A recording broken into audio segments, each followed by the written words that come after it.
তো hello viewers, আসসালামু আলাইকুম। আপনারা কেমন আছেন? আমি অনেক অনেক ভালো আছি। তো আজকে আপনাদের মাঝে একটা ভিডিও আমি তুলে ধরছি। তো ভিডিওটা দেখতে থাকেন মনে ধৈর্য সহকারে। আর ভিডিওটা আপনাদের ফাইনালি আমি দেখাবো না ধরছি যেটা নিয়ে যেটা আবার কোন ধরনের ফাউন্ডেশন, কি ধরনের এটা কি সিস্টেম হবে, দর্শক এটা ঘর হবো ছাদ ঢালাই।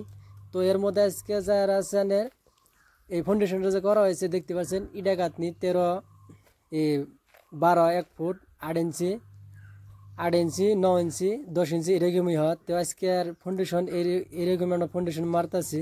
তো ইনকার ফাউন্ডেশন এরকমই। তো বেঙ্গালোরের সাইডের তো সাইড পড়ছে মেরা কর্ণাটক এরিয়ার মধ্যে এরকমই ফাউন্ডেশন মারা হয়। তো দর্শক, এই ফাউন্ডেশনটা ধরুন যায় আপনাদের মাঝে আমি যে তুলে ধরছি। তো দেখতে পাচ্ছেন ইনো আমরা তোলে 3 ফুট গাঁথা করে নেওয়া হয়েছে ফার্স্টে। তারপরে ধরুন বড় বড় বোল্ডার যায় রানের দেওয়া হয়েছে, মশলা জাম করা হয়েছে। ইতিমধ্যে জাম করার পরে ধরুন তার উপর দিয়ে ওয়াটার লেভেল করে এই ফাউন্ডেশনটা গাঁথনিটা করা হয়েছে। এই দেখতে পাচ্ছেন ওয়াটার লেভেল করা আছে, যেহেতু আমরা হুইতে টানা নিয়ে আছে। তোলে দেখতে পাচ্ছেন বোল্ডার নিশ্চয় ধরা ভিডিওর মাছ।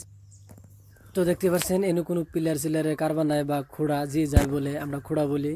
তো আপনাদেরকে খোড়াই বোঝাই। তো এবার ধরনের ভিডিও যদি আপনারা দেখতেছেন তাহলে শেয়ার করবেন, আমি ভিডিওটা দেবেন।